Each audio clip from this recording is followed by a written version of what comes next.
मुताबिक तैयारी करनी होगी। जनरल उपेंद्र द्विवेदी ने कहा, ऑपरेशन सिंदूर में सरकार ने सेना को फ्री हैंड दिया था। सरकार की तरफ से सेना को फ्री हैंड दिया गया था। जनरल उपेंद्र द्विवेदी ने कहा कि हमको युद्ध के मुताबिक तैयारी करनी होगी और दोबारा जल्द ही पाकिस्तान के साथ युद्ध संभव। एयर मार्शल पीके श्रीवास्तव, जनरल सिन्हा दोनों मेरे साथ यहां स्टूडियो में मौजूद हैं। ये जब कहा जाता है यूं ही नहीं कहा जाता, ये हमेशा सेना को तो मालूम है कि उसको हमेशा अपने आप को तैयार रखना है, लेकिन जब ये संदेश आकर दिया जाए, जब ये मालूम हो कि ये संदेश सिविलियंस तक भी पहुंचेगा और अक्रॉस द बॉर्डर भी पहुंचेगा, पूरी दुनिया तक पहुंचेगा, तो उसके मायने होते हैं। इस समय ये बात क्यों कही गई है सर? बिल्कुल सही दिन आपने पकड़ा, बिल्कुल सही बात पकड़ी है।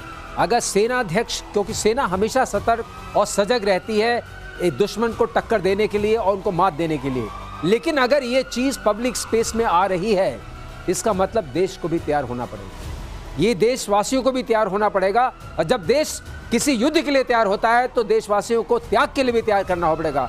आप सबको तैयार होना पड़ेगा।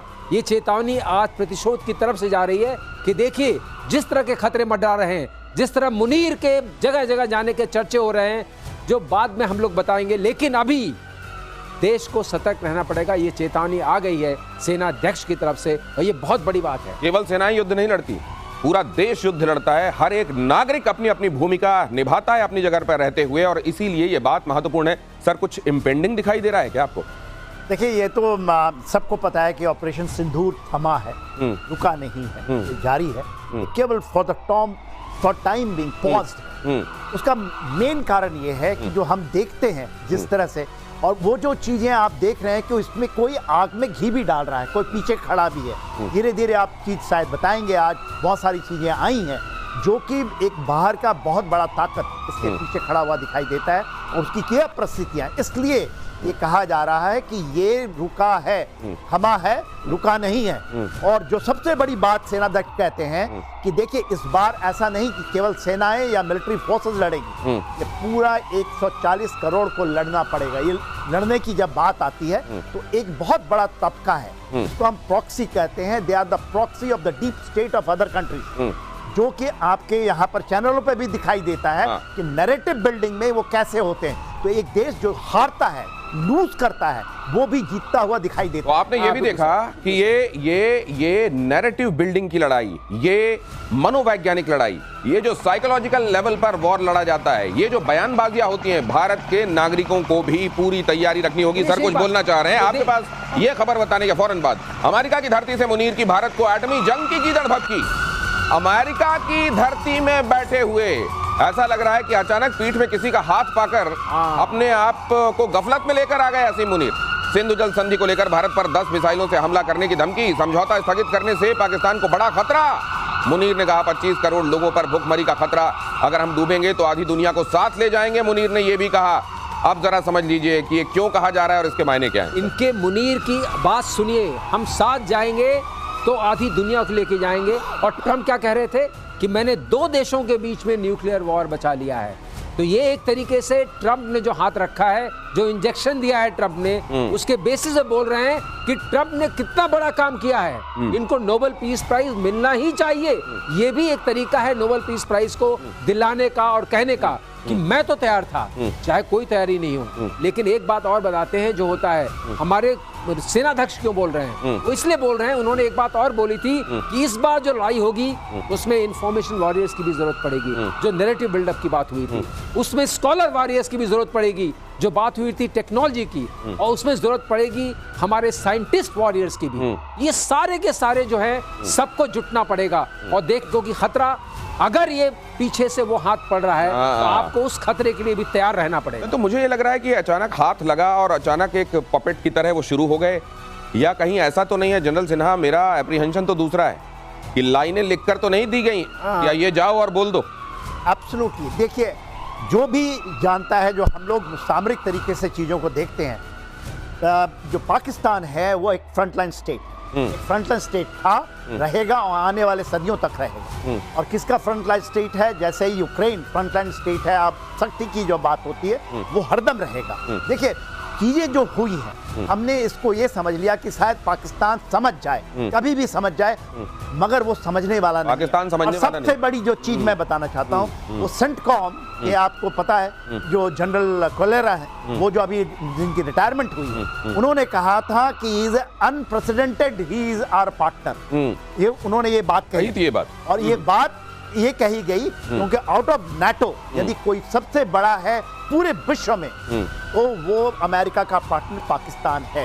और इस पाकिस्तान को हम भूलिए नहीं। जब हम वहां से अफगानिस्तान से निकले तो बहुत सारे एसेट पाकिस्तान में आए हैं जो कि अमेरिकन ट्रुप्स उसको देख रहे हैं। ये बड़ी बात, दुनिया को पता नहीं है। ये बड़ी बात है। नेटो के बाहर अपने सबसे बड़े पार्टनर के तौर पर पाकिस्तान का तस्वुर, वो पाकिस्तान जो चाइना के साथ भी है। क्या आप इस तरीके के ये भरोसा आपको भी मालूम है कि आप जिस पर भरोसा कर रहे हैं वो भरोसा का भा भी उसको छू कर नहीं गया है, और बहुत जल्दी ये भा का भ्रम भी आपका टूटेगा। और मुनीर की एटमी धमकी पर भारत का पलटवार देखिए। एटमी हथियार लहराना पाकिस्तान की पुरानी आदत। मिनिस्ट्री ऑफ एक्सटर्नल अफेयर्स ने कहा न्यूक्लियर ब्लैकमेल के आगे झुकेगा नहीं भारत, हमें अपनी सुरक्षा करना आता है। किसी मित्र देश की धरती से की गई टिप्पणी खेदजनक है। मिनिस्ट्री ऑफ एक्सटर्नल अफेयर्स ने यह भी बहुत स्पष्ट तरीके से बता दिया कि मित्र देश की धरती पर खड़े होकर यह बयान हमें कष्ट पहुंचा रहा है। और हम ये देखकर हैरान हैं कि वो अमेरिका जो 9/11 के बाद पूरे तरीके से यह लग रहा था कि अब सच्चाई को समझ चुका है, क्या एक बार फिर से गफलत की दुनिया में आ गया है, और क्या फिर से उसको एक तगड़ी चोट के बगैर उसकी आंखें खुलेंगी नहीं? सर ये बिल्कुल आपने ठीक कहा। ये कौन सा अमेरिका है जिसको हम देख रहे हैं, और ये पिछले 6-8 महीनों में ट्रंप के एडमिनिस्ट्रेशन में ही हुआ है, जो अपने आप में सबको अचंभित कर रहा है। ना चाहे वो एलाइज हो, चाहे यूरोपियन कंट्रीज हो, जापानीज हो, साउथ कोरियंस हो, सब अचंभित हैं। ये किस तरह का अमेरिका, और इस तरह का बयान मित्र देश से आना वाकई बहुत दुख की, और जैसे कहते हैं ना, आपको बहुत कष्ट पहुंचाता है। लेकिन भारत को ये समझ के चलना पड़ेगा, जो भारत ने समझा कि आप अपनी सोवरेनिटी की रक्षा करने के लिए अकेले हैं, इस युद्ध को आपको अकेले लड़ना पड़ेगा। और इसीलिए सारे देशवासियों को सजग किया जा रहा है कि देखिए ये युद्ध आपका है, ये सोवरेनिटी आपकी है, इसके लिए आपको ही लड़ना पड़ेगा और आपको लड़ने के लिए तैयार रहना चाहिए। लेकिन एक चीज़ और है, इसी में इन्होंने कहा था कि हम जो हैं वो वहाँ जाके जो खाने खाई, मैं नहीं सोचता हूँ ये इनका वक्तव्य है दिनेश। पहली बात तो मैं आपकी बता दूं, ये लिखी हुई कहानी है, लिखी हुई कहानी है, ये स्क्रिप्टेड है। ये ऐसा लग रहा है चाबी भर के गुड्डे को छोड़ दिया गया है, और ये जो गुड्डा है ये वो भाषा बोल रहा है जो ट्रंप शायद मैनिपुलेट करना चाहते हैं, मनूवर करना चाहते हैं। इस तरीके से भारत के ऊपर टैरिफ लगाया, भारत ने कहा हम नहीं झुकेंगे। भारत के साथ आर्म ट्विस्टिंग के साथ डील करनी चाहिए, भारत ने कहा हम नहीं करेंगे।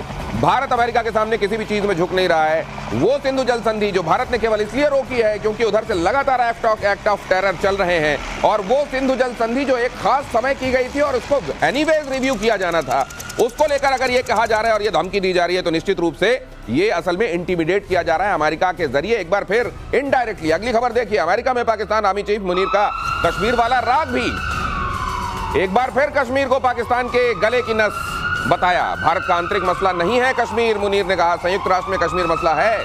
मुनीर ने कहा, पहलगाम अटैक से पहले भी मुनीर ने ऐसा ही बयान दिया था, जुगलर वेन वाली बात कही थी, और उसके बाद पहलगाम अटैक आपने देखा था। असीम मुनीर को जैसे ही थोड़ा सा पंप लेके कोई जैसे साइकिल में हवा भरता है, वैसे ही जैसे ट्रंप ने हवा भरी है, असीम मुनीर फिर से वो लाइनें बोलने लगे हैं जो उनसे बुलवाई जानी चाहते हैं। अब ये, लेकिन ये जाहिर है दुनिया समझ चुकी है कि अगर आग लगेगी तो केवल ये दुनिया, ये कनेक्टेड वर्ल्ड है, किसी एक जगह आग नहीं लगती है, वो आग धीरे धीरे धीरे धीरे सबको अपनी जद में लेती है।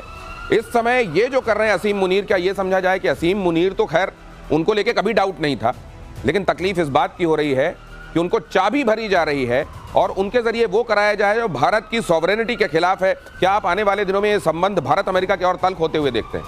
देखिए दिनेश, ये चीज को आप लेके चलिए कि ट्रंप पहले नहीं मानते, पहले टर्म में वो नहीं मानते थे कि पाकिस्तान वो स्टेट है जो हमारे बातों में चीजों करता है। देखिए पाकिस्तान ही एक फ्रंटलाइन स्टेट है जो यूएसएसआर को तोड़ने में काम किया था, और अफगानिस्तान के उन्होंने एक ही जगह स्ट्रेटेजिक विक्ट्री की है जब यूएसएसआर को 1991 में तोड़ा था, 89 से लेकर 3 साल तक, और पाकिस्तान उसका मेन प्लेयर था। और उनको ये भरोसा हो रहा है कि चाइना को यदि तोड़ना है, भारत को तोड़ना है, क्योंकि भारत भी, आप ये ना समझिए कि भारत कोई बड़ा दोस्त बन गया है। ये 20 साल में कोई ऐसी दोस्ती नहीं है। स्ट्रैटेजिकली चाइना से ज्यादा वो मानते हैं कि भारत उनके लिए सरदर्द बनेगा आज से 20 साल बाद। ये आप जाके पढ़िए, डॉक्ट्रिन पढ़िए, यदि वहां के उनके अमेरिका के डॉक्ट्रिन में क्लियरिटी है सेंटकॉम के अंदर। सेंटकॉम देखता है अफगानिस्तान, पाकिस्तान और वेस्ट एशिया को। जो उनका इंडो पैसिफिक कमांड है वो देखता है भारत को, नेपाल को, भूटान को, बांग्लादेश को। और वहां पर सेंट मार्टिन आइलैंड के ऊपर में आपने सुना होगा लड़ाई, क्योंकि वहां पर वो अपना बेस बनाना चाहते हैं। अभी वो बेस बनाना चाहते हैं पाकिस्तान के अंदर, कराची में। वो चाहते हैं कि वो बेस बने, मगर वो अपने एसेट को नहीं कहेंगे क्योंकि डिगोगासिया उनके पास में है। वो चाहते हैं कि इनकी नेवी और वो पूरा का पूरा लाल सागर और जो इंडियन ओशन रीजन है उसके अंदर वो कार्रवाई करे, जो कि चाइना के सर पे पीठ में बहुत बड़ा छुरा होगा। और देखिए, गोदार को यदि डिफीट करना है तो ये इनकी बड़ी गेम प्लान है, और ये गेम प्लान एब्सोल्युटली क्लियर है। और हमारे मिलिट्री सर्कल में ये एब्सोल्युटली क्लियर है कि यही चीज है। हम भले बोले ना, पर हमारी निगाहें पूरी हम समझ रहे हैं ये स्ट्रैटेजी क्या है और किस तरीके से। जैसे ही कोई थ्रेट, एक लंबी लकीर खींचो अपनी, हमने कब मना किया है? दूसरे की लकीर को मिटाकर अपनी लकीर लंबी करने की जो मानसिकता अमेरिका की रही है, यूएसएसआर को तोड़ने से लेकर, वहां भी मोहरा बना। पाकिस्तान किसी ना किसी भूमिका में वहां रहा। यहां चाइना और खास तौर से हिंदुस्तान को तोड़ने के मिशन में ये ट्रंप के मोहरे बन रहे हैं। ये है पूरी कहानी जो जनरल सिन्हा आपको बताना चाह रहे हैं। अगली बात जो मार्शल श्रीवास्तव कह रहे हैं, उससे पहले ट्रंप के मिशन मुनीर को लेकर बड़ा खुलासा देख लीजिए। अरब सागर में पाकिस्तान नौसेना की तैनाती चाहते हैं ट्रंप। ईरान के करीबी इलाके में तैनाती।